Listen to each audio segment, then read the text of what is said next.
Sentinel Online. Now loading the Beast Unleashed podcast.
This episode of the Beast Unleashed podcast features Stephen C. Phillips, Mike Blanchard, and Michael Wilson. Welcome to the world's first ever Beast Wars Beast Machines review podcast. This is the Beast Unleashed podcast, brought to you by the Geekcast Radio Network. I'm your host, Steve, Jim, and Mike, and I'm joined as usual with Steve Megatron. Hello. Hello. And Pecan Court Michael. How are you? Hey, how's it going?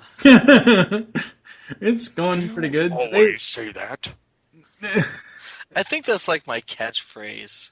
Yeah, it is. You've said that. If I'm worthy of a catchphrase, I think that's it. Yeah, you've said it in almost every single episode you've ever been on, except maybe a few TFG ones. Some of the earlier ones. It's Tell us, almost Megatron. like the catchphrase, I can't believe it's not butter. Megatron, go rape Barney. Go somewhere else. You go Today... do it now. Yes.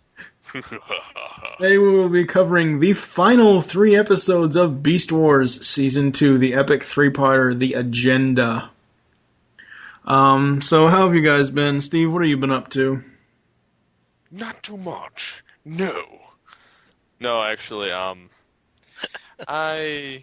yes, laugh at me. Yes, that's how we do it here. You make me anyways, giggle. yes. Yeah. Hee hee hee. Yeah, so I Like a recorded schoolgirl. not quite that gay, but So how's your day Sorry. been? It's been good. Yes, I recorded a little audio snippet for RFC the other day, and for those of you that don't know what RFC is, I did Radio Free Cybertron as Megatron. Oh, awesome. Like, you were listening to thing, sent it to Brian Kilby Cool. earlier in the week or last week or something, I don't know. That's cool. Today I went and saw, being that my job had these free little voucher things to go see it, Despicable Me in the Ugh. theater, which In 3D? you know, yes, it's in Real D 3D, which surprisingly it fit really well with this film. I was impressed. Like, this was one film that they didn't. It did help the film. Yeah. With I the like the real experience of 3D. The real 3D. Yes, I like the real 3D. Yeah. It was quite a entertaining film, even though if I wouldn't have had the voucher, I probably would not have seen it in theater. Yeah. But being that I saw it in there, I'd have to say that it was a pretty damn good movie, and it doesn't come out till tomorrow. So yes. Or as of the airing of this podcast, it doesn't come out until this past Friday. Whatever you decide to say, but yes. Yeah. Tomato. Bacon. Same thing. Bacon. Um, Tomato double cheeseburger. And sausage McMuffin, I don't know. Yes, and I have all of the DCAU Bat Saga series now. Uh-huh. Yes. Other than that, that's about all that's been going on with me. What about you, Mr. Wilson? Nothing. I haven't been doing anything. I've been doing a lot of sleeping, thankfully. And, You've been sleeping on Disney park benches. I'm recovering from Disney, I think is what it comes no down to. sleeping during BotCon, damn it. It's not during the day anyway. Oh, well. We covered that already, but yeah. No, we went back at least once a day for a nap. Except when I was at BotCon, in which case the family came back and took a nap while I was off listening to panels and things like that. Yeah. For those of you who are not in the know, I'm referring to a picture his wife posted on her Facebook of him just zoned out on a Disney park bench, looking like half drunk, drooling somewhere. I was waiting for Alf to just be right in your face. Oh, no, that wasn't a park bench. There's a photo of me where we are on our way to one of the parks in a shuttle bus. Oh, well. And next to me, yeah, well, I mean, I'm the one who has to carry the stroller. So we get on this bus, on this shuttle. I carry the stroller with me. I put the stroller next to me, and I'm kind of leaning on it so that it doesn't fall over onto anybody else besides myself. And I just, it's like 7:30 in the morning, and I've been up since probably about 5:30 because everyone has to get up and take a shower. And there's 4 adults in the room and 2 kids. So, yeah, I mean, it's a hectic morning. I've already had a full day by the time I get on the bus, and I haven't even gotten to the park yet. Mm-hmm. So I'm just like, sleep while I can, And, I don't think anybody was aggravated by me. Actually, no, I think some people were aggravated because I snore. So, yeah. Anyway, but yeah, so I'm the only one taking a nap, and everybody else takes a nap when they come back around noon or 1 o'clock. Yeah, but I still had a full day of BotCon ahead of me, so I figured I would catch a little, 15-minute nap while we were heading over to the park. Yeah. Yes. What else has been going on since you've been back from BotCon besides catching up on sleep? Same old. It's just taking care of the boys and going to work, that type of thing. I did go to Toys R Us the other day and saw the Power Core Combiners, and I was all set to buy like all of them, and then I said, you know what? I think I'm just going to wait until these come out at Target. And then I passed. I figured that I'd already spent enough money on Transformers recently at BotCon. Yeah, so I just skipped on them, and I figured, if and when they show up at Targets, I'll get them then. Yeah. They do look nice, though. I've seen a few reviews of them. It's not my thing, but I don't outright hate them like I outright hate the movie line, with the exception of Ravage. And I saw the new Ravage repaint, too. The Sea Attack. Yeah, I almost bought him, too. I was very close to it. I saw the Sea Attack Ravage. I saw that one blue plane repaint. And the only thing I didn't see is the War for Cybertron figures, because I would have bought those outright. Yeah, I'm going to have to renew my pre-orders from Big Bag Toy Store for Optimus and Bumblebee, because I was trying to take advantage of Toys R Us's sale through the 4th of July weekend of buy one, get one half off. Yeah. Except Optimus was out of stock on the freaking website. And I don't go to Toys R Us that often, the actual physical store. And the store that we had been going to, frankly, that store sucks. They just do. Half the packages are half opened and everything. Yeah, it is just a horrible, horrible store. So I just, by chance, decided to look at Hasbro Toy Shop. And it said, in stock. Will ship within however long or whatever. So I go to buy it. Of course, I have to buy 2 of everything. So with shipping, it came to like, $66-something. Well, it was, because 2 figures, $12.99 a piece, that's 4 figures, it's 50-something. You got hosed. Plus 10, shut up. Plus $10 shipping, standard shipping. So,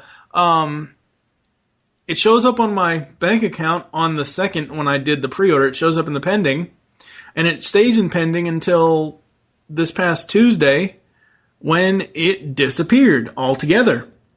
And I'm like, what's going on here? So I spent like 45 minutes on the phone with the bank guy, And I was like, well, am I going to have to put more money in my account? Because I thought the money was already gone.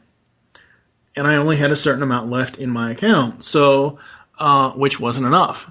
And he's like, yeah, you probably should. So I contacted Hasbro Toy Shop, and I'm like, well, why has this order not gone through? What's the deal with this? What's going on?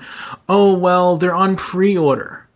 It's like, no, when I put them in my cart, they didn't say anything about pre-order. They said that they were in stock.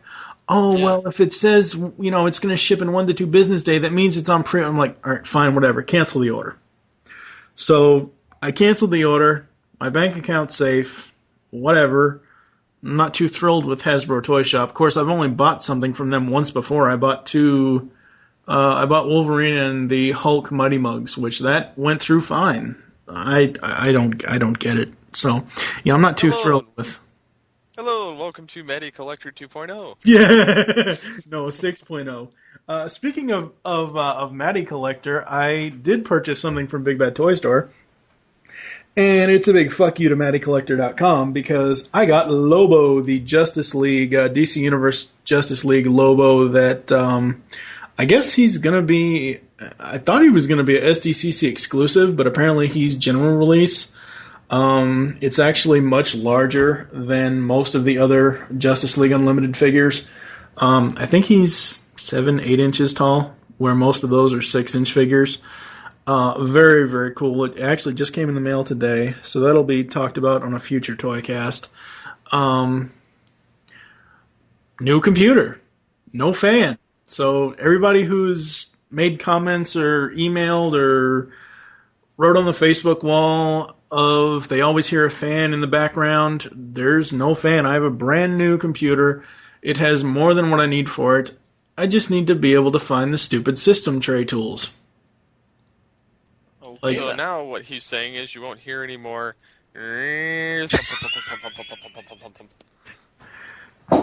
Yeah, pretty much. But I need to find disk cleanup and disk defrag because I can't friggin' find them in Windows 7. By the way, disk cleanup blows. It doesn't do jack shit. Let me send you the files that. Yes, I know. Have. I know. Well, you'll send me those later after we're done with this. But yeah, no, I know that. But I was just saying, in general, there's one thing that I cannot find. It's taken me, I don't know, probably all of 48 hours since I've had this thing to get all my stuff off the external drive onto this. I really like it. I'm not going to go too far into it. We may have like some sort of computer episode for GCR, so I can talk about this more. What? Sweet. So, yeah. And surprisingly, yeah, that fan was super loud because it is like so quiet in here now. Even with this computer on.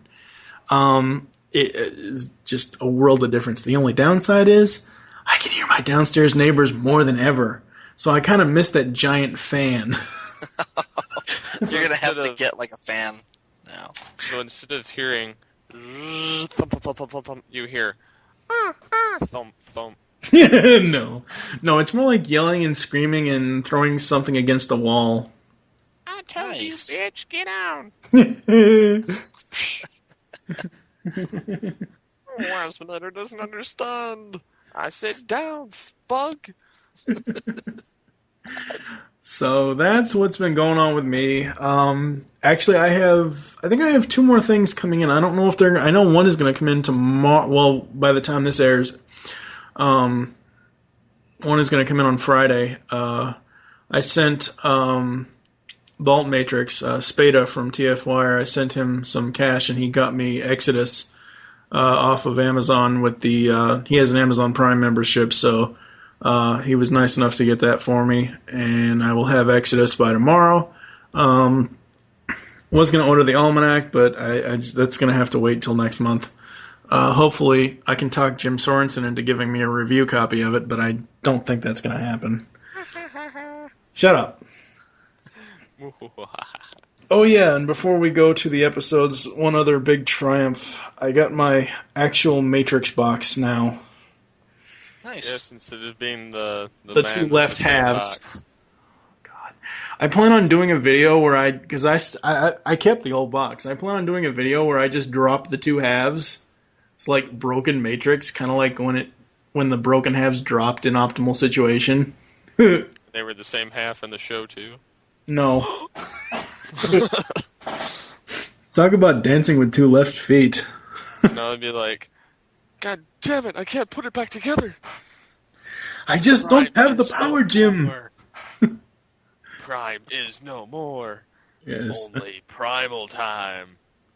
Oh, God. And on that note, we're going to get into some episodes.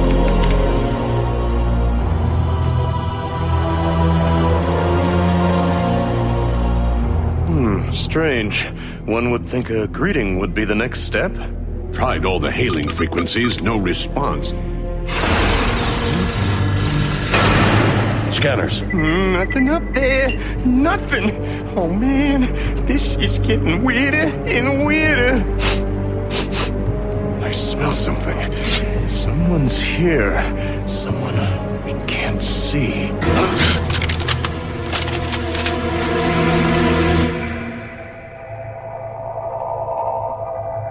What do you think it is, Big Bot?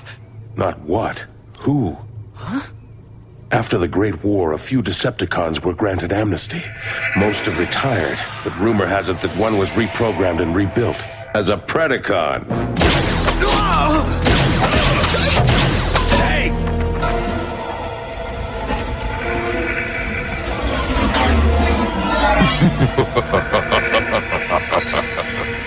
Ravage.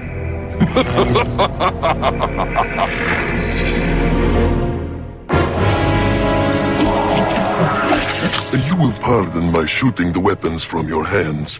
I only wish to avoid any regrettable accidents to my person. Yeah? Well, next time, try the front door.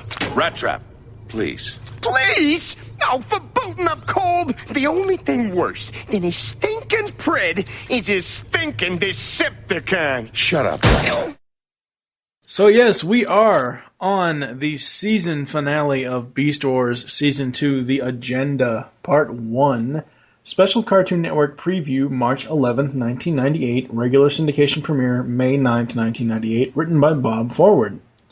Rhinox tracks the transwarp wave from Aftermath, announcing that Cybertron will soon know of the Axelon's location in space and time. But on a faraway Cybertronian space station, the Tri-Predicus Council deflects the wave and dispatches an agent to prehistoric Earth. The agent arrives and offers to help, presenting himself to the Maximals as Ravage, formerly of the Decepticon army. But first, Megatron sends his own troops on a secret mission. Dun dun dun!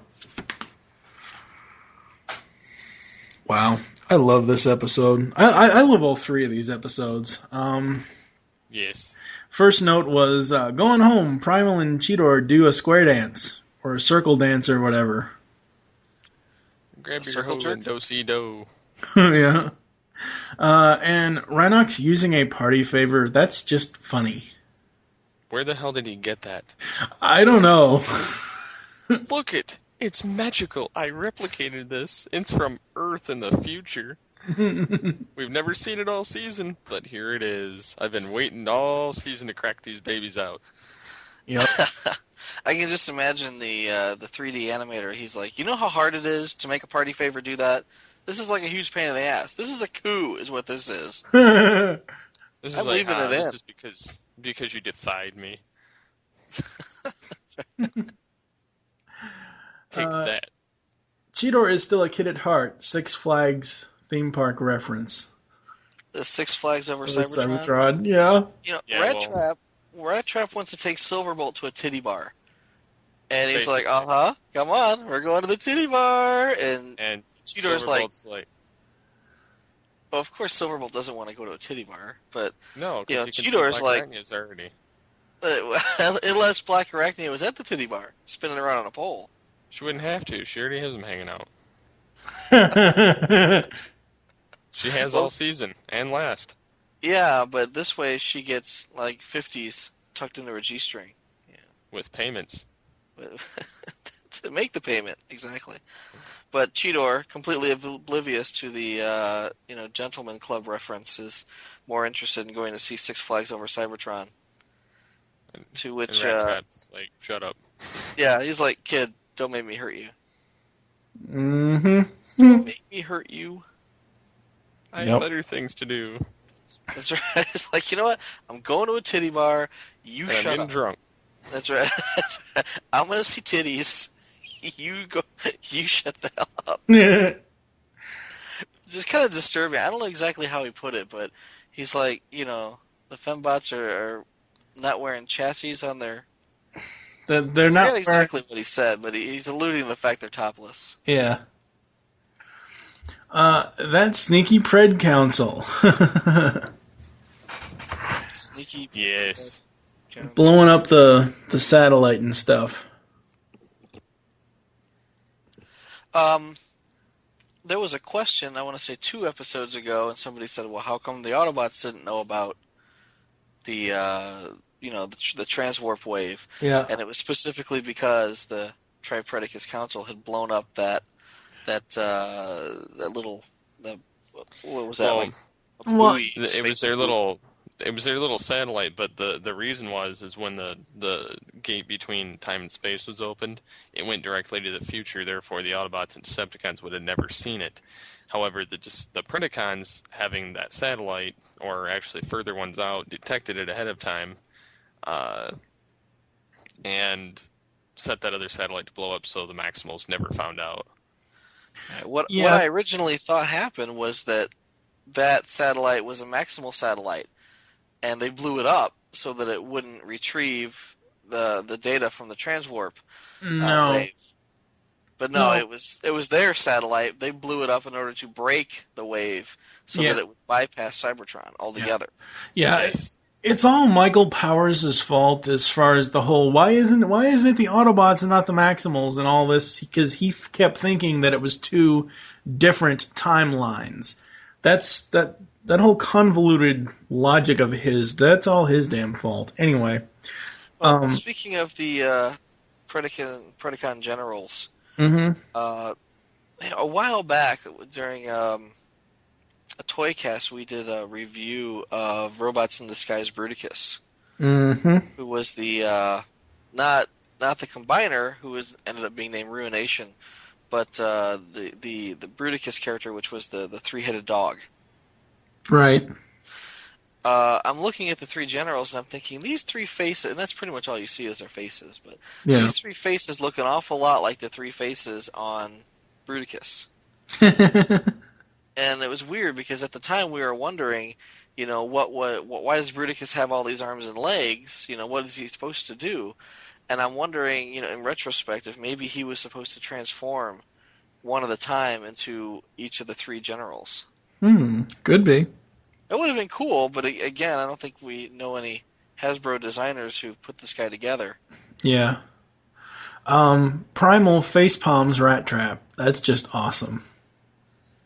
Facepalms.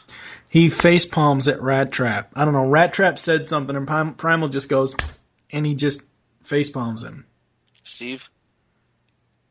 Oh, where Primal smacks Rat Trap in the face? No, where Primal smacks himself in the face because of Rat Trap. Probably because of a comment he said. I can't remember. Yeah, exactly. I don't remember what it was either. It was right after the Predacon Council scene. You're kind of rattling off bullet points here, and I'm waiting for some context. But Well, there really is no context. Oh, poor Cheetor. He hit the ground, then got the jets working. Yeah. He took himself out before the battle even started. Yeah, that's not good. And actually, you know, for me loving these 3-part episodes, I don't have a hell of a lot of notes, because my last note for this part is Megatron is arrested. Woohoo! That's a first. Huh? Him getting arrested. Yeah. Well, he took a Decepticon to come in there and just rattle things up. Well, that's because that's only a Decepticon would think like that. Right. Steve, what do you got for this one? Alrighty then. Okay, before you start, please stop doing the whole Ace Ventura thing. I noticed that. You use that every single episode last episode. Don't do that. And the one before that, too. And I was thinking about that as I was listening to these, and Mike talks in bullet points and shifts from bullet point to bullet point with no segue, and Steve I take movie segues quotes. everything with Ace Ventura. Or movie quotes. Yeah, well, you take better notes, too. And I remember the show better than Mike, because, yeah. Whatever. Mike needs to insert foot in ass. No, not really. Boot and ass. They're... Boot to the ass. Yes. I like that they had the Tri-Predicus Council featured in this. I thought that was a nice touch to the...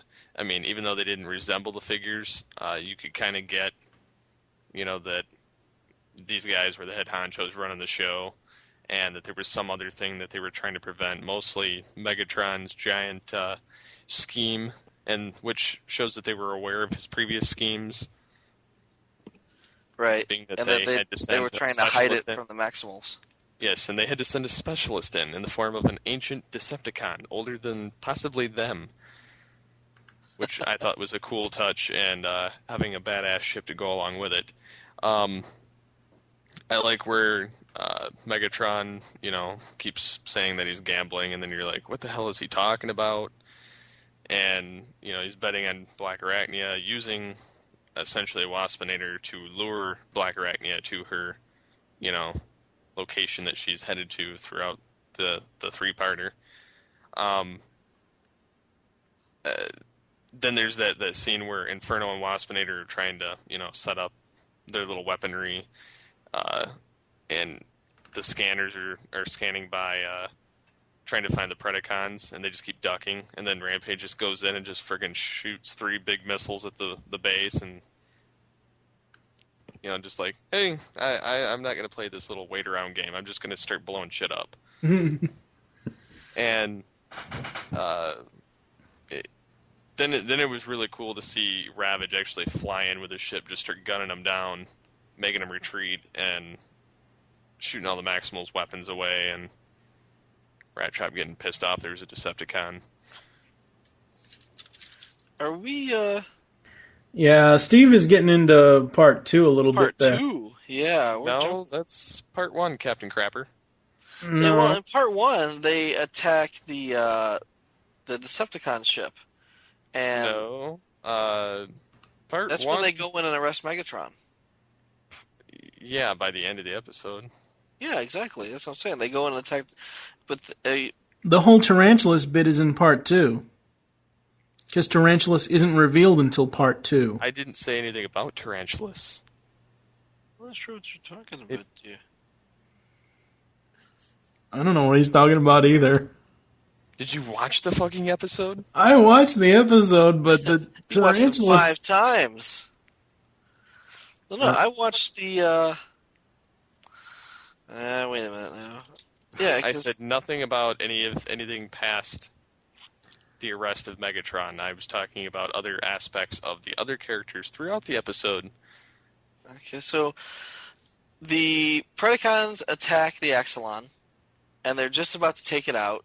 But before they do, they get really, really close. Before they do, Ravage shows up and keeps them from, keeps right. them from Okay, I got it chases now. them away. Shut up.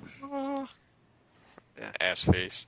But yeah, I would have to say the invisible ship and Cheetah getting splatted on the ground for once was kind of funny.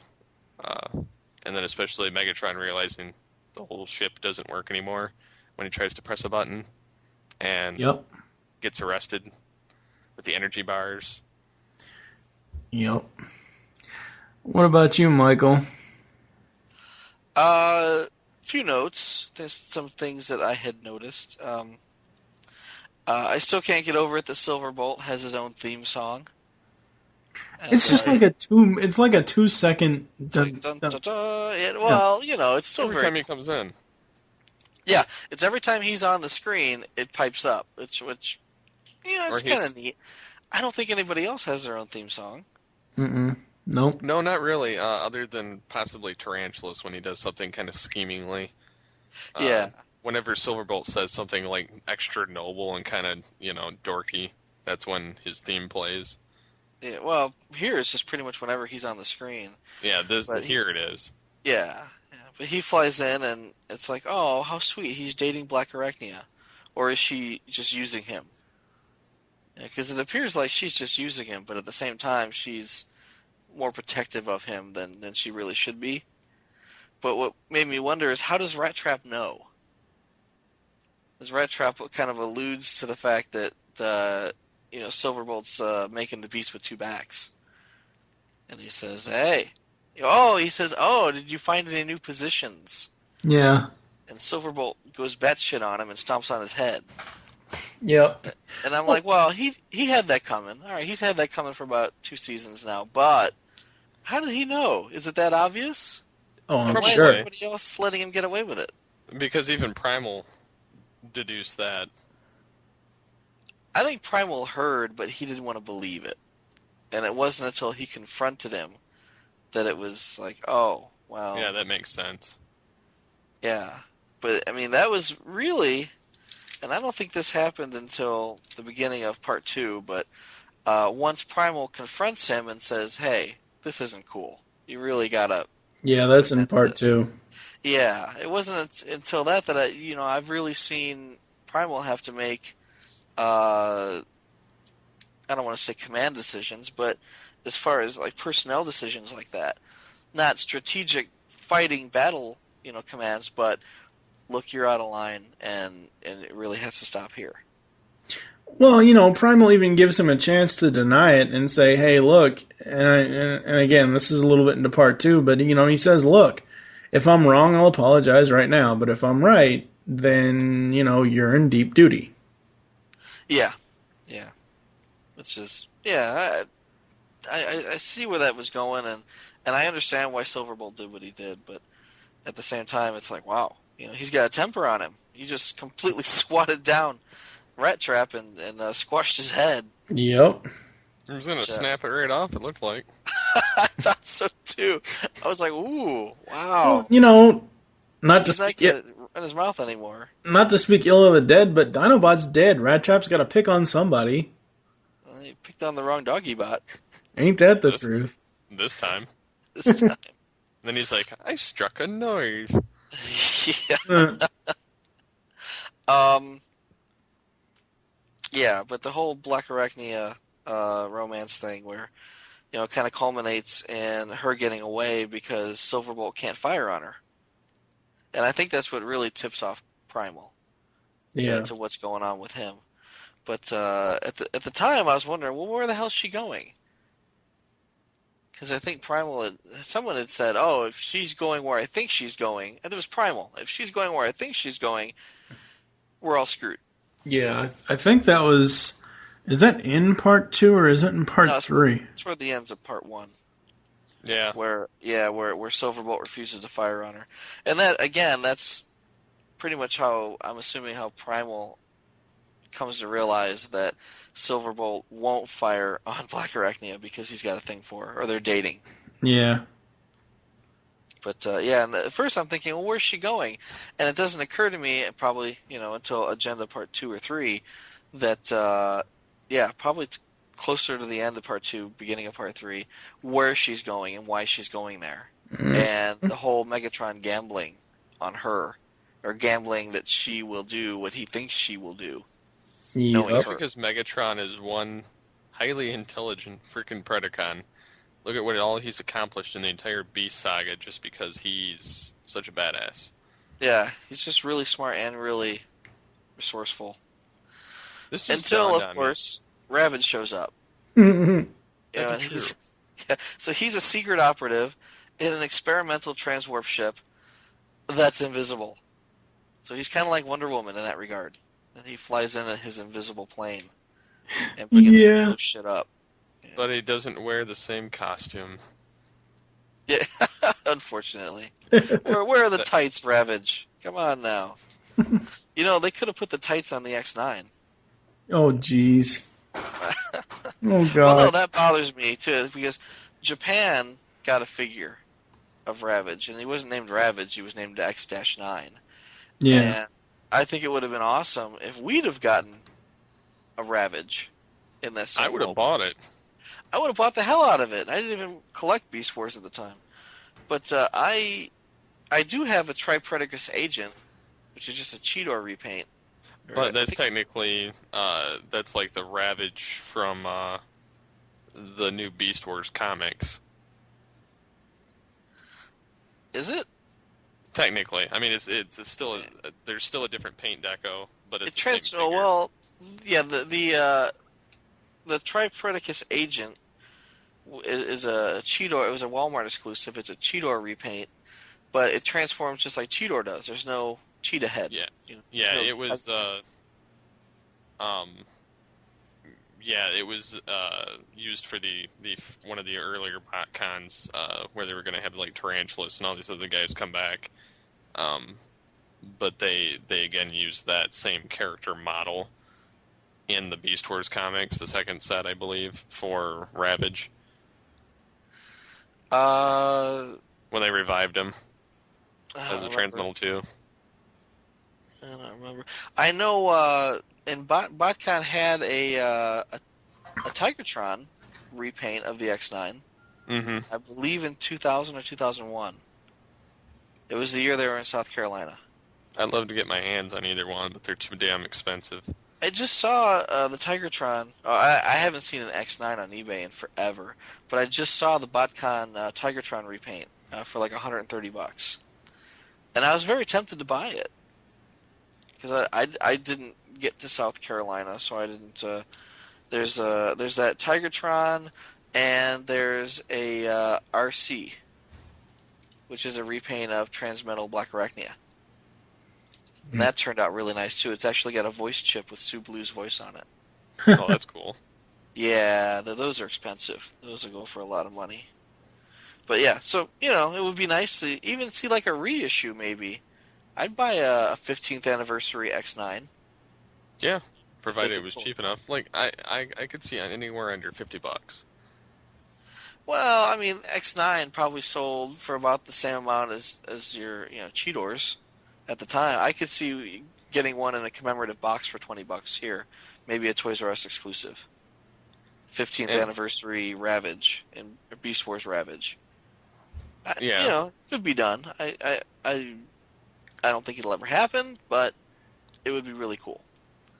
I mean, considering that for our 10th anniversary, we got repaints of the Cybertron, Beast Megatron, and Beast Optimus molds. So, not really looking forward to or not really expecting, let's say, a Ravage for the 15th anniversary. But, yeah, speaking of Ravage, when they go to attack the Decepticon ship, the first thing he does is dump all the Maximals out. It's kind of like a frontal assault. And they immediately get their asses handed to them. In fact, Cheetor actually takes himself out, before he can even get into the fight. And my question becomes, why wouldn't Ravage take out the turrets with the ship before dropping off the Maximals? I mean, why wouldn't he? He's got all this firepower. Why wouldn't he just kind of fly in and soften up the target, a little bit, take out the defenses on the landing zone, and then drop the Maximals in? It doesn't make much sense. And, once the Maximals are on the ground and through the defenses, then he starts open firing. And basically the Maximals are all scrambling trying to get out of the way. Well, they're all happy once Ravage gets in there and arrests Megatron, but at the time they're getting their asses handed to them by their ally. Well, he is a Decepticon, so... Well, so he has horrible battle tactics? I mean, you'd think, so many millennia later he'd figure it out. But he was a cassette. Well, that makes it all worth it. We'll get to that at the end of part 2. We will get to that at the end of part 2. Do we have any other notes for part 1? No, I think I'm good on part 1. Okay. No, I think that about covers it. That was a nice episode. In part 2... I actually left openly when Ravage appeared. It was like, yeah, it's Ravage. And I was like, ha ha! And Chrissy wondered what the hell I was laughing about. But All right, in part 2, the special air date was, the special preview was March 12th, 98. Syndication premiere was May 16th, 98, written by Bob Forward. Optimus Primal is concerned that Silverbolt's feelings for the Predacon Black Arachnia are interfering with his duty as a Maximal. Aboard his ship, Ravage taunts the captive Megatron, but Megatron reveals his true intentions for stealing the Golden Disc and its connection with the original Generation 1 Megatron. Meanwhile, Silverbolt and Black Arachnia arrive at a familiar volcano.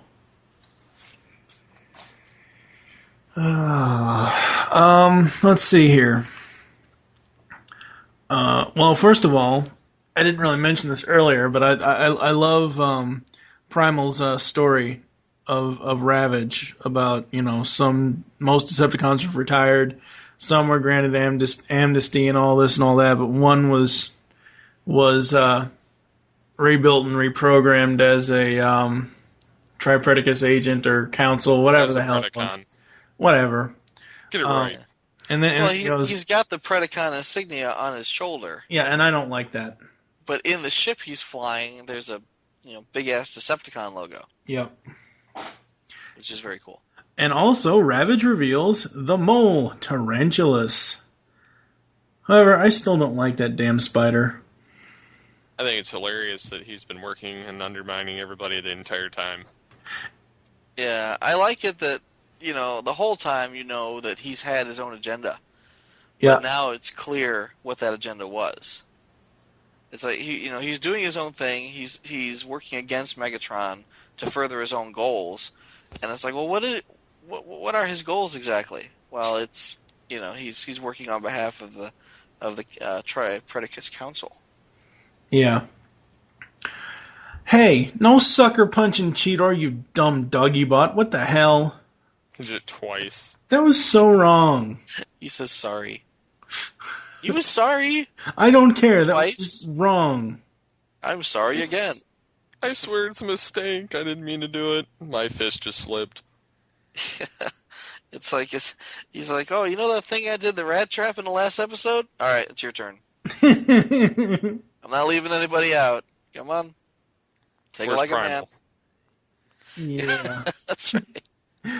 Well, I was never really a fan of the spider romance stuff. The Silverbolt Black Arachnia romance stuff is even worse.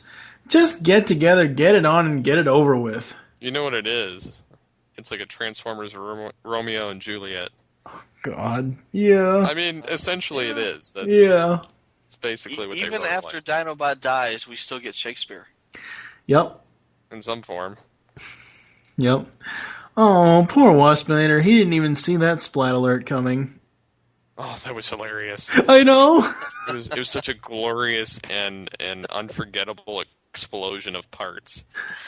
I'm not sure if Waspinator has ever been in so many pieces. I don't think so either, and somehow his hand pulled his head away. His hand's like a little head chariot. It pulls him across. He's like Thing from the Addams Family, only with a head attached. Look at the head. Yeah. Like, there he goes, back to base. I think I remember the line, but it's... I know I grabbed it for audio for this episode, but the line is something like, Waspinator just flying along, minding his own business, then gets an entire ship drove up his patootie or something or other. You said something there. Waspinator minding your own business when bang! Get whole stasis pod right up the kazootie. That's what it is. That's what it is. I'd say there was something in this Pizzuti. I don't remember. Alright, now I have 2 notes left, and one of the notes, after I say that one, we need to give at least 10 seconds of silence, because I want Steve to include something in the clip, in the post-production. But the next one I've got is, whilst I love Gary Chalk, I'm not too thrilled that they got him for G1 Megatron. I don't know, I just didn't... Did Gary Chalk do the voice? Yep. Yes. Really? Because I thought that Megatron sounded a lot like Starscream. Nope. It's Gary Chalk. That was Gary Chalk. He seems to be their guy to go to for any like additional voices for the show. Well, I'm sure a lot of them did additional voices, because, I mean, let's be honest, the cast for this was a very tight-knit group. I mean, it was almost similar to, you know, some of the old 80s cartoons where you have 2 or 3 people doing 2 or 3 different voices, outside of the main characters, obviously. So... I don't know. I'm going to go with Scott McNeil and say he probably could have done a better Megatron. Oh, yeah. Well, I don't know, because I even asked him. I know Michael probably doesn't remember this because he probably didn't even listen to hasn't listened to his own interview that he did. But I even asked Gary about that, and he said, "Oh yeah, I think I did do that voice when we talked to Gary." Maybe. I don't know. Yeah, that's he what he doesn't said. remember. I don't remember either. That's what he said. Yeah. And after I read this next line, we need to do a few moments of silence because this was just a very awesome line. Decepticons forever! Insert classic TF sound here. Decepticons forever! Yeah, that was very cool. That was awesome. The classic Transformers side. And the fact that he turns into a cassette. Cassette. And inserts himself into the console. And then rock music plays. Yeah. It's like, how do you do that? I mean, you know, everyone else, obeys the law of no mass shifting, and yet you've got Kitty Cat transforming into a tiny little box. You know what it was? He says, I gotta keep my alt mode. He says, sorry guys, when you upgrade me, I still have to keep it. He's like, just in case Soundwave comes back online one day. Yeah.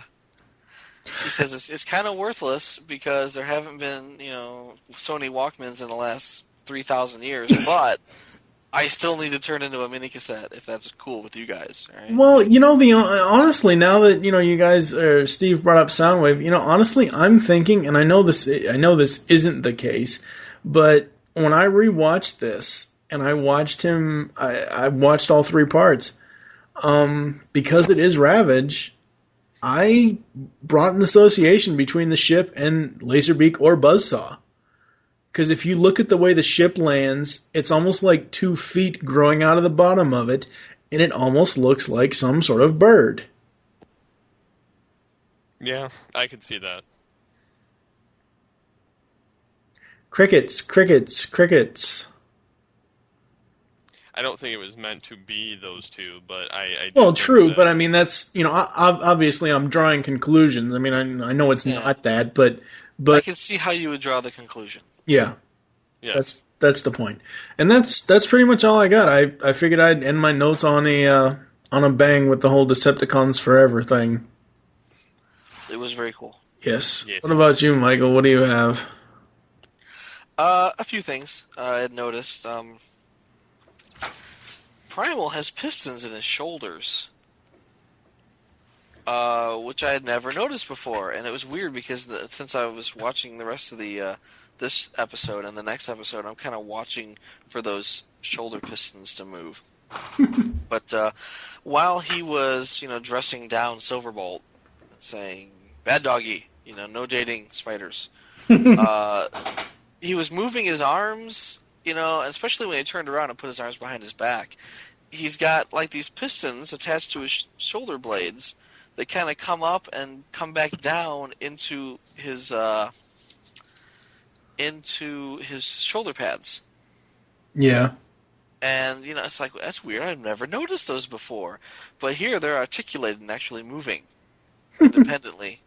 And I thought that was terribly cool. I'm not sure if that's like a difference in the mold or a difference in the model that they put for this episode, or if it's always been there and I just never noticed it, but I thought it was kind of neat. Mm-hmm. Anybody else notice that? No. I didn't pay that close of attention to it. Ah, okay. Alright, well, okay then. I dig the Decepticon insignia on the ship. I probably mentioned that already. I thought that was Still very cool. cool. Yeah, it was very neat. My only problem with the Decepticons insignia in this 3-parter, it's red. It's shattered glass. No. It's red maroonish, kind of like the Predacon symbol. Yeah. And I just don't dig that, because I'm of the mind that if you're going to be an evil Decepticon, it needs to be purple. It has to be purple.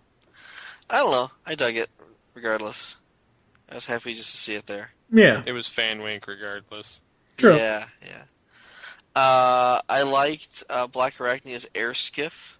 It's literally like a boat, and she's got a hold of the tiller in one hand. It's a garbage scow. Yeah. I am Retgar. I dare to be stupid.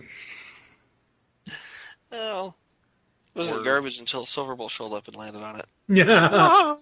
No, And it was even more garbage after Waspinator ran into it. No, it ran through Waspinator. Or vice versa, yeah. Waspinator ran into it. That's the story Black Arachnia is hitting for. Oh, yeah, he just kind of smacked it on his own volition. But the rain of debris that came down when they actually wrecked, I'm trying to pick out which pieces are the ship and which pieces are Waspinator. I'm like, this one looks pretty green. That might be him. I still, and we will do this when we do a recap of, I think when we do the Season 3 recap, I will pick out the best Waspinator splat alerts, because I still say the whole cube thing was one of the best ones. That was the best, yeah. Yeah, that was quite possibly my favorite. Yeah. But, to digress here, the whole reason Waspinator gets run over is because nobody was paying attention to where they were driving, because they were more involved in shooting Silverbolt. Damn spiders. And she shoots him right in the dick. You shot me. You shot me! Testicles. Right in the dick! Yeah, no, I mean, it was, he's got a pretty broad... pelvic area. Exactly! He's pretty wide in the hips, let's say. So, I mean, she could have hit him anywhere. It looked like it might have been sticking out of his leg, but it was point blank right there in the crotch. That's just rude. Mm-hmm. And he's like, but you shot me somewhere where it wouldn't be fatal. And I'm thinking, if somebody shot me in the dick, I would die. Or I'd want to die. I think I'd be like, all right, you know what? Can you just shoot me again in the head? Because at this point, I'd just kill me. All right? Oh. I just prefer not to live. Sorry. Oh, Goodbye. damn. I just had such a horrible thought. Oh, God. Black Arachnia and Silverbolt are John and Lorena Bobbitt. She throws it out the window and says, oh, damn. Sorry about that. Throws it off the side of the garbage scow. Yeah, he's going to be doing Franken-penis adult video here in the future. Oh, God. Yeah. Show me your wang. Oh, sorry. God. It's like, there's debris falling, and this part's Waspinator, and that part's Waspinator, and look, it's Silverbolt's wang! In Waspinator's mouth. God, why do you gotta go there? Because... Jeez, we had such a decent conversation going. I know, we were doing fine there, and then you bring up, yeah. Well, Gay/fiction. Oh, please. It's not like you guys haven't brought this show down. I need to get up on quota with you guys. God. Yeah. Oh, God. What? Man, you totally just derailed my train. Thanks, man. Yeah. Yeah. Waspinator chewing on doggy bot penis. Oh, God. You thought I was bringing the show down. I didn't go that graphic. I know. I just, now I got this stuck in my head and I can't think. Suck. All right. Shattered ass. Shattered ass.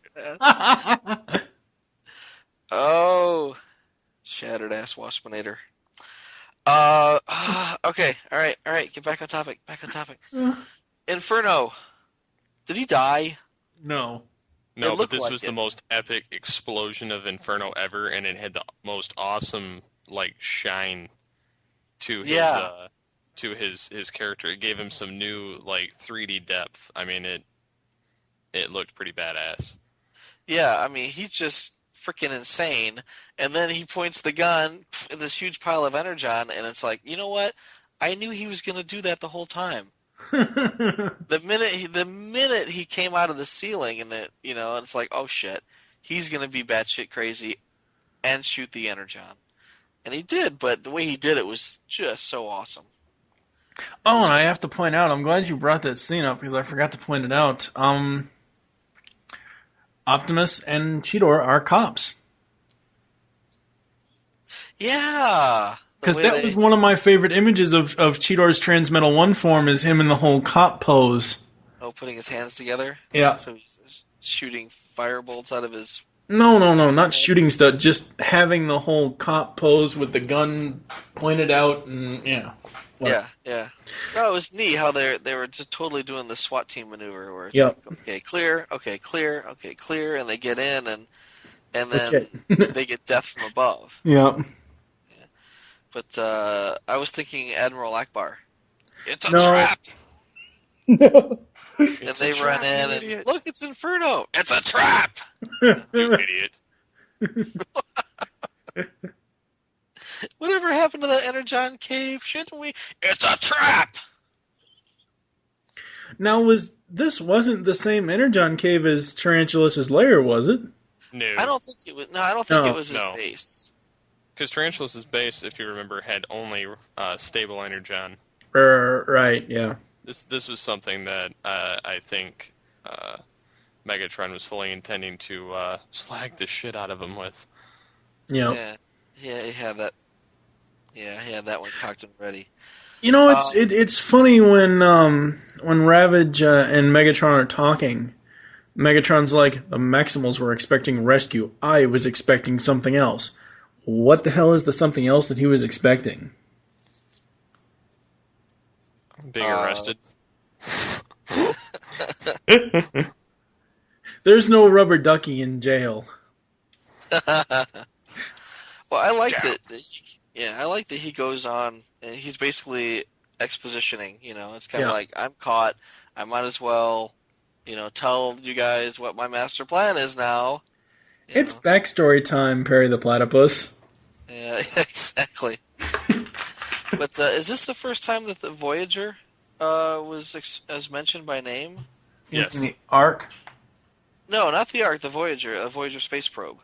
Where he yeah. Okay, yeah. Yeah, because you know that the human golden disc is the golden disc from the Voyager space probe. But I don't think they've actually ever mentioned Voyager by name. No.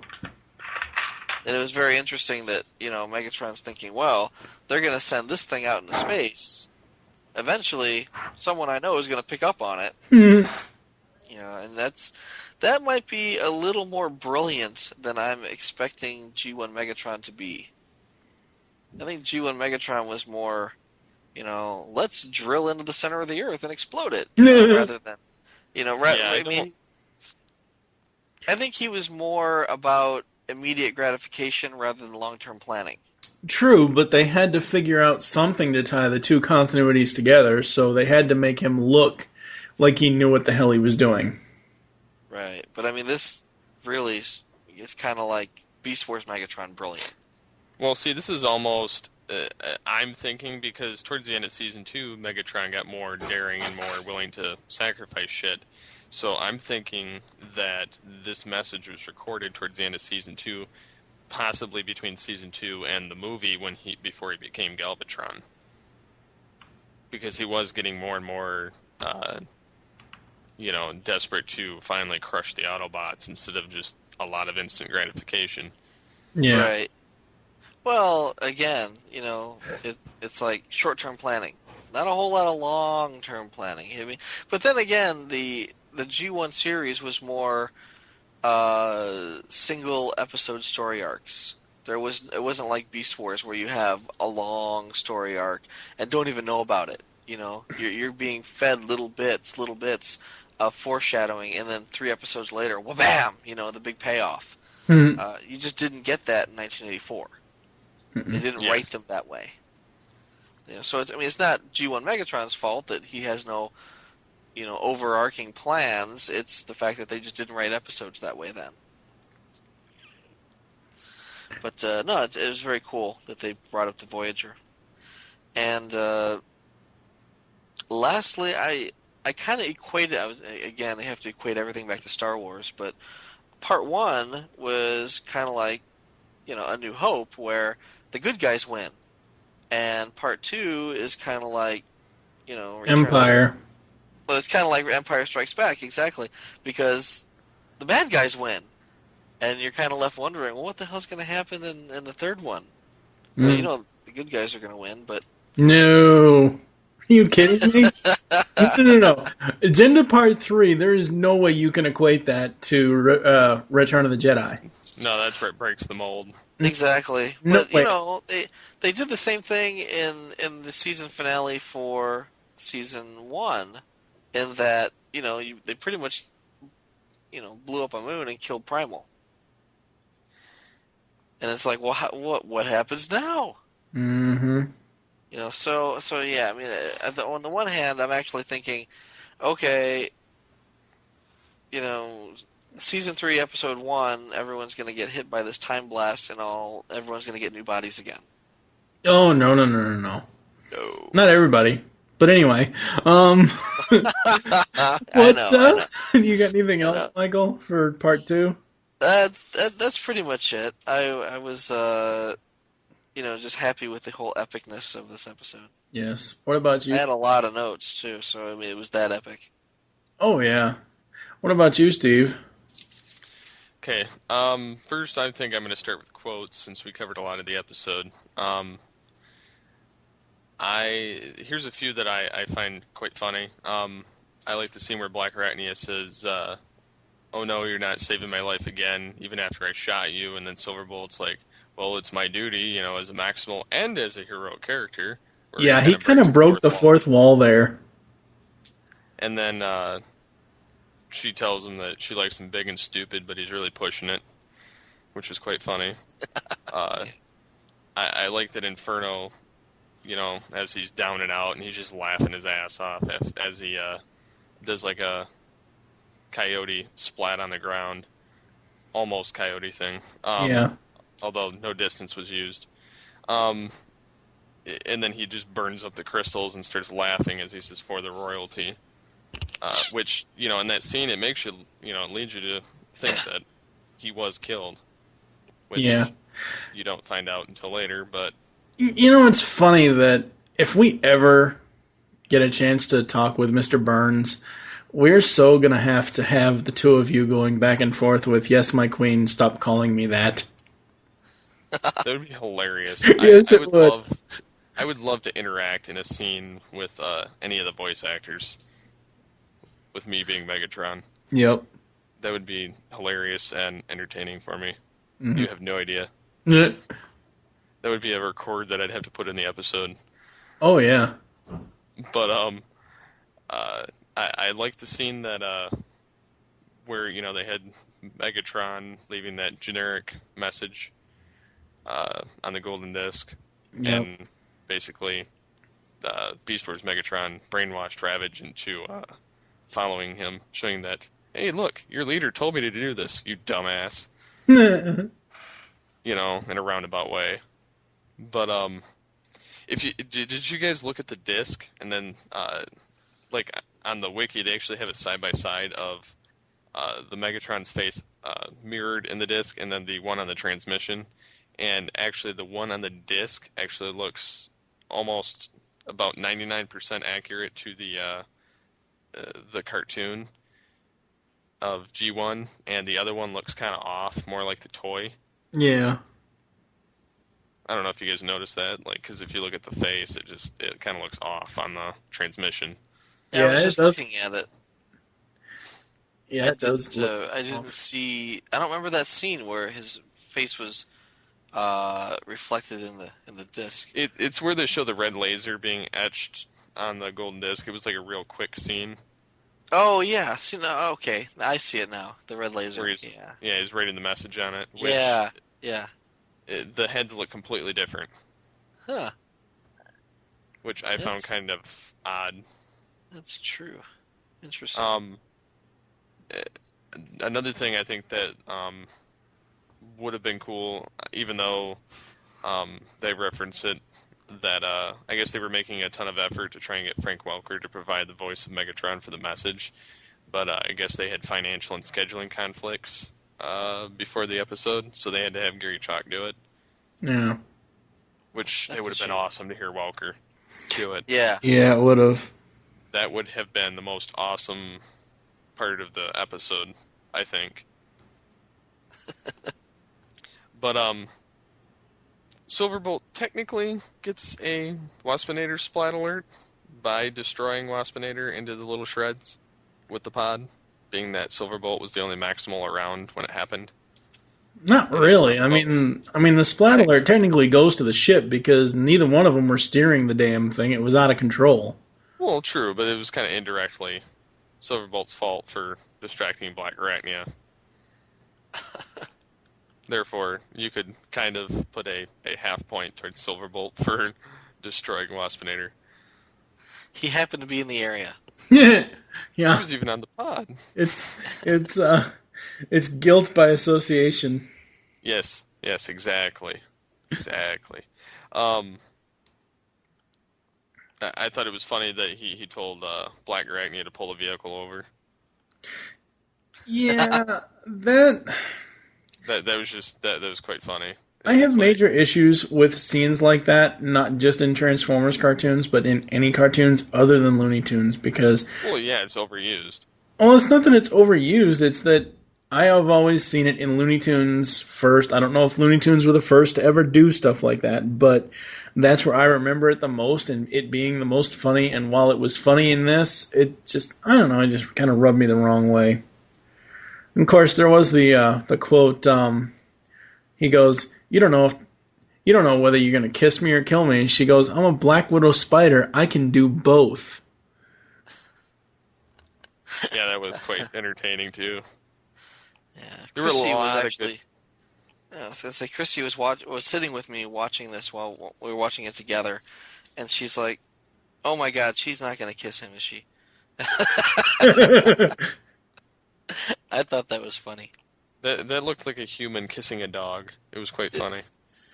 I Talk guess the about snout more on his bestiality. face. Where's Barney when you really need him? Shut up. Yeah. Go back to your corner. I'll come for you when I'm ready. Where's the Gimp? The Gimp is sleeping. Go wake him up. But he won't go to bed. What else Oh, you got dear. for part 2, Steve? Barney, the Gimp mask. No, he died. But Death. by Bunch. yes, I was reading also that I guess during when Ravage transformed into cassette mode, when he was being destroyed, they were going to try and play the Generation 1 cartoon theme when he said Decepticons forever. Mm-hmm. However, copyright prevented it, Yeah. which is lame. That's why they Oh, put that there's generic song. Yeah, I know. I wanted to hear the touch.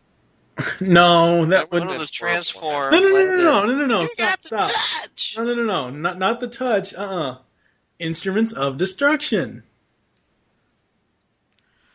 Yeah, I Okay. could have seen that. Oh, come on. You guys remember the song in the Megatron battle scene when he blows Ironhide's head off? No, we only watched the movie and did the review. What was I going to say? Oh, yeah. Something we are completely forgetting for this part, for part 2 here. Rat Trap. I'm going Yes. cat hunting. Yep, I was just about to get to that too. I love how he's in that little station where Dinobot would grab his weapons from, and then Rhinox is like, "What are you doing?" He says, "I'm going cat hunting," and he got himself like a little portable blowtorch, Yep. and they Knievel knocked their mode. little they knocked their little command chair thing. He opened up the hatch and fire away. There goes Rat Trap, and it was quite cool to see him jump up there. And then when he got it almost all the way done, he says, something about you don't mess with the stainless steel rat. And then he rips off the top of it and jumps in there. And I like how he hangs down, and Tarantulas is like, "What?" And then, he says, got a couple of belly bombs here with your name right on them. Eat them and weep. And then he goes back out. Yep. And I kind of expected him to go, oh no! Yeah. Oh, wait, that's in part... Was that Three. in part 3? Yeah, that whole... Early in part 3. I was about to say, but I was enjoying it so much. I know, Sorry. I jumped ahead. Yeah. But that was I think right there, that whole scene, even with the Decepticons Forever right in there, I think that whole scene right there would be my favorite part of the episode. Yeah, I'd have to agree. Well, that's one of my favorite parts. You have anything else for part 2? Or should we just get into 3? I think we're pretty safe to go to part 3. The agenda, part 3, the special Cartoon Network preview was March 12th, 98. Regular syndication premiere was May 23rd, 98. And again, was written by Bob Forward. Megatron's grand scheme comes to fruition as the Maximals arrive too late at the site of the crash-landed Autobot, Ark. Can Optimus Primal, Rhinox, Cheetor, Silverbolt, and Rat Trap stop his plan from undoing the very future of the Transformers? Dun dun dun. So we were kind of already talking about the battle scene. My first note for part 3 was, damn, Rampage ran right over Quick Strike. He disarmed him. Yeah. I thought that a lot of people were kind of dead here because Inferno is still missing. And I assumed he was dead because he pretty much blew up real good. I thought he vaporized in the last episode. And Waspinator, is not dead. Well, he's never dead. No, he's kind of Starscream indestructible. Well, it could have something to do with Starscream taking him over. Yeah, and Ravage, to jump ahead, he gets blown up pretty good. I'm pretty sure he's dead. Yep. He never shows up again, which is sad because everybody else comes back, but Ravage, who's possibly the coolest character ever to show up here, ends up dying after 1 or 2 appearances. And thirdly, Rampage, who's supposed to be indestructible, gets blown up and doesn't come back. He's blown up by a missile the size of a house. Yeah, but he does come back. Well, Inferno gets vaporized, Rampage gets vaporized, Ravage, his ship blows up, but everybody else comes back, but not Ravage. Right. Ravage doesn't come back. Rampage does because, hell, the whole point of bringing Depth Charge into Season 3 was because he was hunting Rampage. And he's indestructible, unless he has raw energon directly stabbed into his spark. Yeah. So Rampage does come back. Rampage doesn't not be in the Beast Saga until Nemesis. Yeah. No, he can't die anyway, but Inferno, that would have been a cool ending for Inferno, I think. Yeah. I don't know, I kind of like the whole, drum on his head at the end of... But anyway, we'll get to that in Season 3. Rhinox sliding with the chain guns of doom. Oh my god, I laughed my ass off. That was so hilariously awesome. That was hilarious, having him run by and go right Yep. on Rampage, and then Rampage's ear thing started going ape shit, being shot. And then Rhinox runs a little bit more, and then starts gunning him as he does this kind of classic action film thing, sliding over as he's firing. He's doing the John McClane as he runs and jumps and fires with both guns. Before he falls behind a rock. Yeah, no, that was very cool. Yeah, and we kind of already brought it up, but the whole... my note for the Rat Trap scene was, again, keeping with continuity, Rat Trap versus Tarantulas. Even though Rat Trap said he was going cat hunting, obviously he ends up... he has to get the tarantula. Yeah. Yeah. He always has to get him. That's pretty much, Rat Trap's trademark. He has to attack tarantulas. Yeah. Every time. Yep. And then at the end, after the battle is over and Rat Trap goes blowing out of the ship, my hero. Oh, get down. Yeah, because he leans over, touches him on the face, and kisses Oh, he kisses him. All right, no slash fiction here. Yeah, no. I wasn't we're going good there. without that. I was going for Yeah. the more epic. I was going to go for the more epic note. The arc. Because holy crap, I didn't even see that coming. Even when Primal said in the other in the previous episodes, if she's going where I think she's going, I'm like, where the hell do you think she's going? I didn't even see this coming. She's going to the club. Yeah. she's where they don't wear their chassis. Yeah. She's going to join the Matrix from the Matrix films. Oh God! Little digital codes. Yeah. She's gonna go bounce wow wow on the internet. Why now? I know this is a nitpick, but in the flashback of Megatron of Optimus telling the story of the Ark and all, or no, Black Arachnia telling the story of the Ark and all that stuff. Why the hell does Optimus Prime have Autobot symbols on the back of his arms? Because they hadn't yet figured out how to put them on the sides or on the front. Either that, or they were trying to make it so that it's like a mirror effect on either side, so you know who he is from behind. Yeah. I think they wanted to have the insignia on him, but they really only showed his entire body from behind. In the flashback, yeah. Yeah, he kind of came up behind. Well, yeah, exactly. They didn't really. The only time they showed him from the front was from when they only showed his head, but no, that's not true because at the very end they showed his whole body slumped over the chair. Well, even before that, when Megatron first comes up to him, they do show his whole torso. And they show the Autobot symbols on the front of both of his arms. But like I said, that's a nitpick on my part about it. I don't understand why that was done that way, but whatever. And then, yeah, damn you, Megatron. Damn you. And that's in reference to the blowing up of Optimus Prime's head. Although I do love the altering images of the time storm. Yes. And I liked how they did that with Primal, had him jump between his old beast and robot mode head. Yep. They didn't do that with anybody else, but they did it with him, which was kind of neat. Yeah. And Steve, you have to read my my last note. I'm putting it in the chat now. I'll do that as the closing for the. Yeah, my final note is, and you no longer exist. And Michael, you said earlier how much of a cliffhanger season 1 was.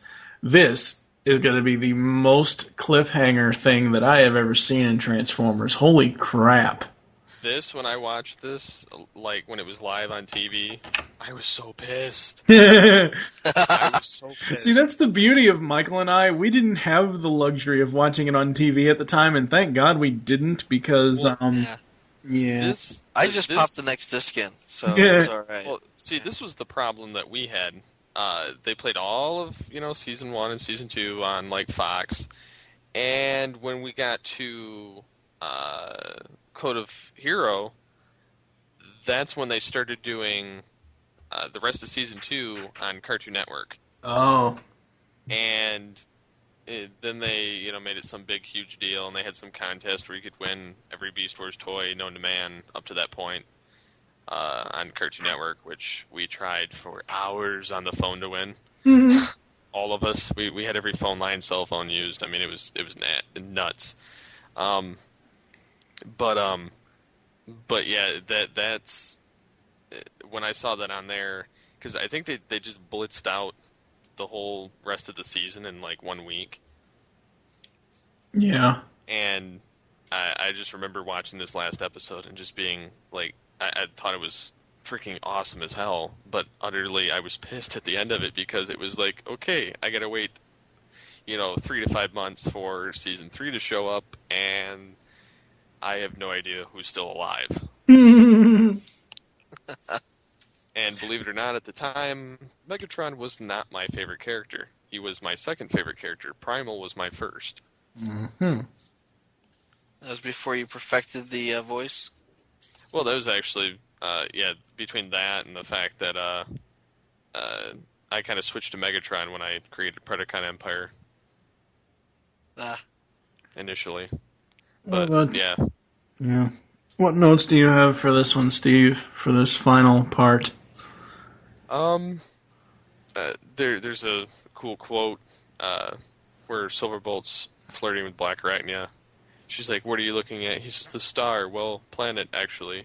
Venus, it reminds me of you." And then she says, "You mean hot, poisonous, and deadly? Oh, you're sweet." But it was like a reference to her real name. Yep. Which was kind of cool. Yes.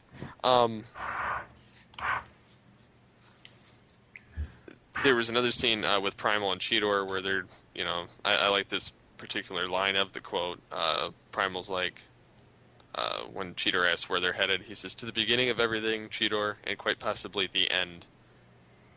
Mm-hmm. Which, again, kind of references something Megatron uses in Season 3. Yeah. I am Alpha and Omega, the beginning and the end. But yeah, that was kind of cool. They had the die-cast construction, It's a Lost Art, where Primal, again, breaks the fourth wall. Yep. I thought that was a nice touch to G1 with the die-cast thing. Yep. Right. See, the funny thing is that whole quote, I love it, but it doesn't quite fit either. It doesn't. Well, it fits, but just the way that Gary said it doesn't fit because he uses an action voice part of Optimus Primal when he's like die-cast construction. It's a lost art. It's like die-cast construction. It's a lost art. Yeah, and I know it's meant to be comical, but it doesn't fit to me because the latter part is said with more of a comical thing than a serious thing. But whatever. I think at the time there was, all they had was Beast Wars toys, and they were all plastic. Mm-hmm. And it's like, well, the G1 toys, had an awful lot of die-cast metal in them. They didn't actually return to die-cast metal until the alternators. Oh. The alternator line in Japan had die-cast metal, and I don't think there was any die-cast in anything else until then. Until roughly, the 2004. Oh well, titaniums came well after the and they were lame. alternators. Yeah. Yeah. And they're what? And they're kind of lame. I like them. I won't take them out of the packages. The only one I have is Scourge, and that's because I had the voice of it in a fan dub. But yeah. As for other notes, I like how they finish off all the rest of the Predacons in this one. Save Megatron and Black Arachnia. Other than her getting knocked out when they finally blow away the gun for Teletran. Yeah. I like how, they basically kicked Teletran's ass initially. And Megatron kind of floats through the arc while they're all being preoccupied, and you see all these downed Autobots and Decepticons. I gotta bring something up here. Our resident fanboy, Stefan, sent me a message on Facebook saying that apparently there's a continuity error that they show Cup in the arc. It's like when Megatron first goes into the hall. Yeah. I don't know. I didn't see it. He sent me that too, and I actually replied as to what that may have been. But once I saw the episode, I was looking for Cup, and I actually rewound it a couple of times. I didn't see him. I didn't see him either. No. I noticed that on the bridge they show Prowl, Jazz, Ratchet, and Ironhide. The only ones they show in that scene of the downed ones are, Prowl, Prime, Megatron, Ironhide, Thundercracker, Soundwave, and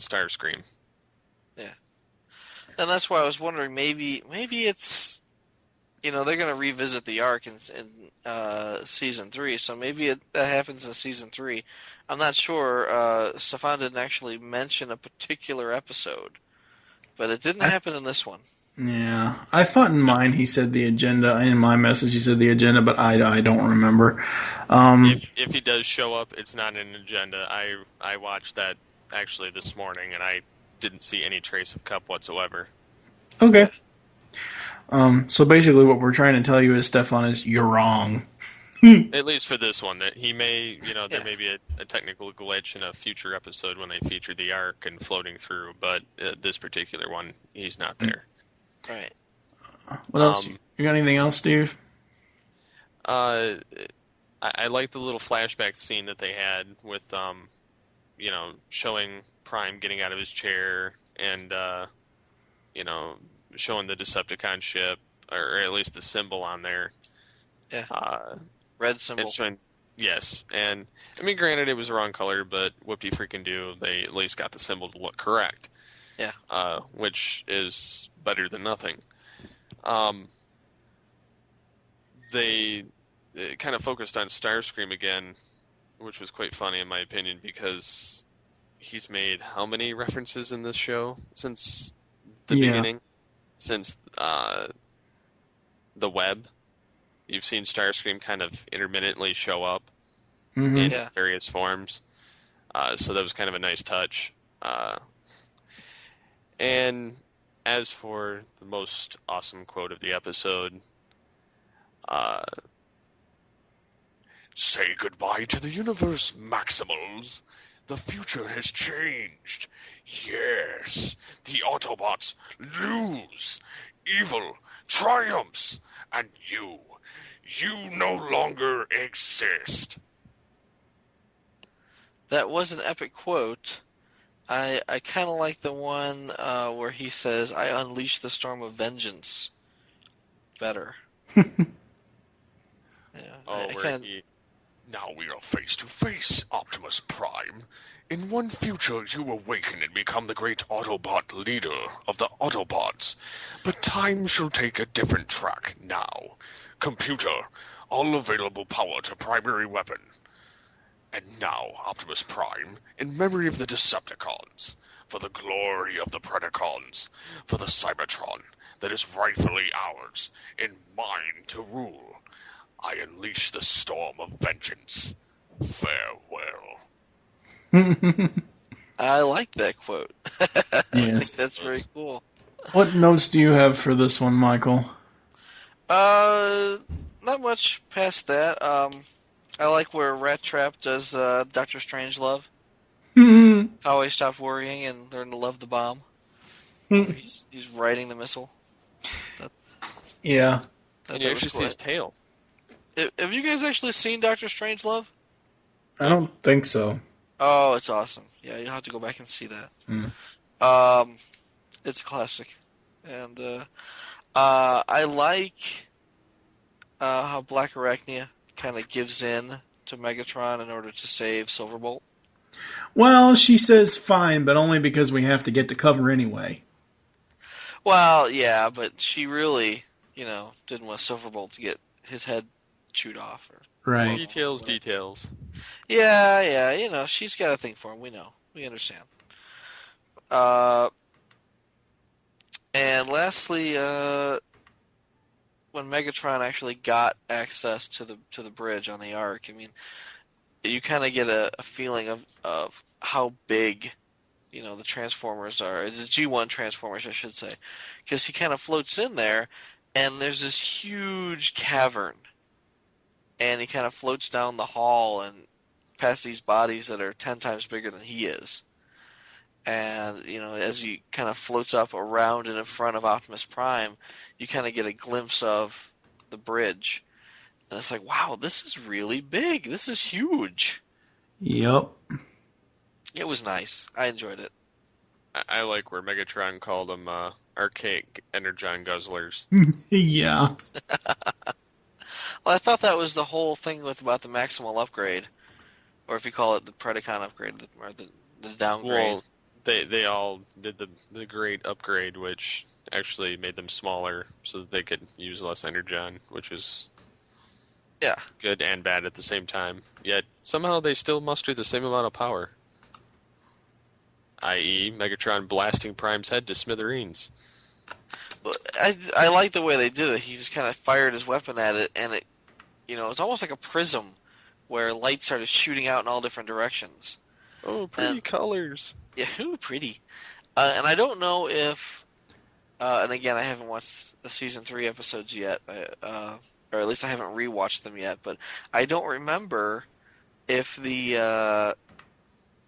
if they show Optimus Prime with like no head, or how that's going to work. Oh no, they don't show him with no head. But it's destroyed, but it's still there. Yeah. Is it like horrible. Zombie Prime with one eye missing and? Oh, worse. Oh really? Oh, okay. He looks like Skeletal Prime. Oh, sweet. And his head. And I'm gonna have to watch that like tonight then, because that'll be cool. Yeah. What else you got, Michael? That about covers it. Yeah, I was actually, sadly enough, didn't do all my research here. I was just now looking at the TF Wiki page, and it's a long-ass page. There's a lot of stuff here. Oh, yeah.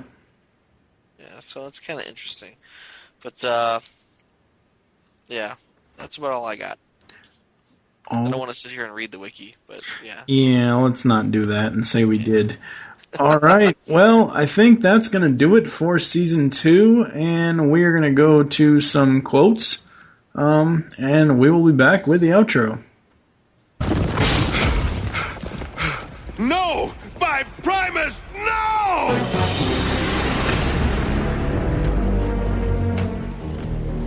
Whoa, the Ark! Oh, brother! We're in for it now! Excellent. Keep them busy, Black Arachnia. Yes. Where are you going? I shall effect a more permanent solution. We have to get Megatron out of there! Everything that is the existence of the entire universe depends on it! You got it, Big Bot!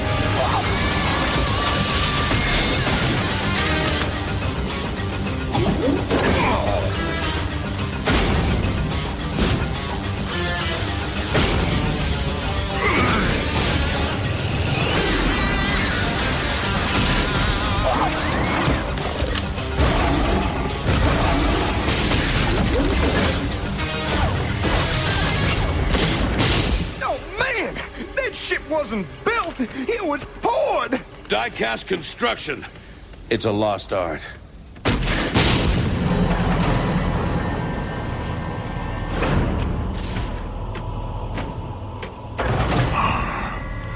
Now I enter these hallowed halls, a conqueror. Yes.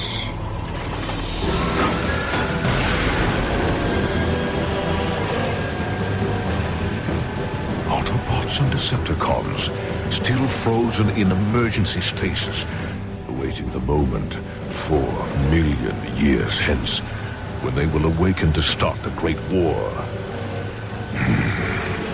The Great War, when the Autobots defeat the Decepticons, and thus their descendants, the Maximals, rule we Predacons. Archaic energon guzzlers, how dare they? Unwilling though I was to follow my namesake's instructions, it has all come down to this. The ultimate risk for the ultimate prize. A day of reckoning with those who made us slaves!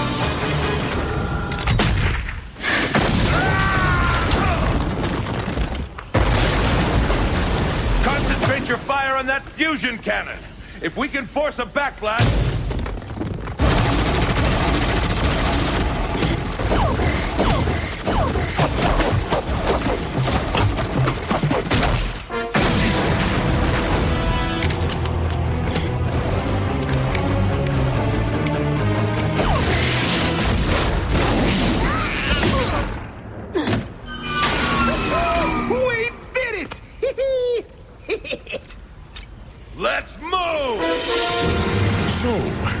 now face to face, Optimus Prime.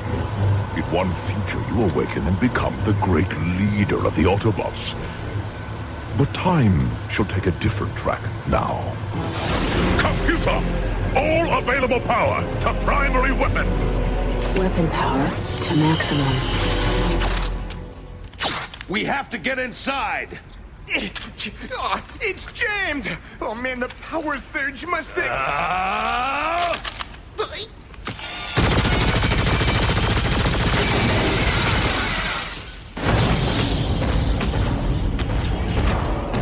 Hurry!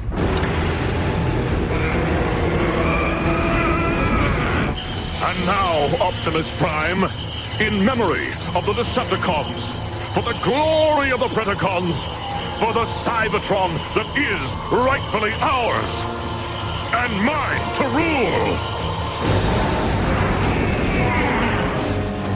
Come on! Come on!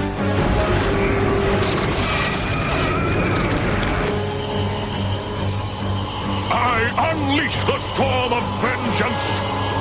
Farewell! We'll return to the Beast Unleashed podcast after this. And now, here's quote number 1.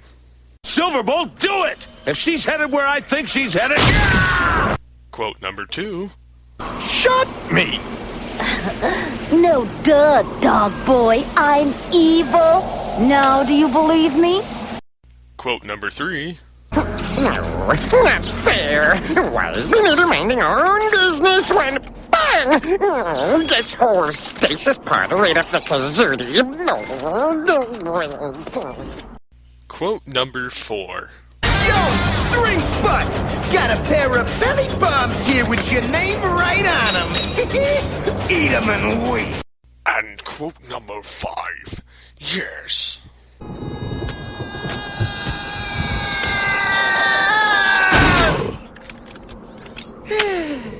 My hero. Oh, get down! Hey, this is Cheetor, and you're listening to the Beast Unleashed podcast. Ultra Gear. Now, back to the Beast Unleashed podcast. Thank you for joining us here on the Beast Unleashed podcast. There are several ways to get in contact with us or leave feedback for the show. Visit the website, geekcastradio.com. You can comment on each of the episode posts. Join the forums, PrediconEmpire.com/Nexus. Leave the show feedback in iTunes. Please do this. Follow us on Twitter. Beast Unleashed is the show Twitter. TFG Mike is mine. Michael, what is your Twitter? PecanCT Michael. And Steve? SCP-21.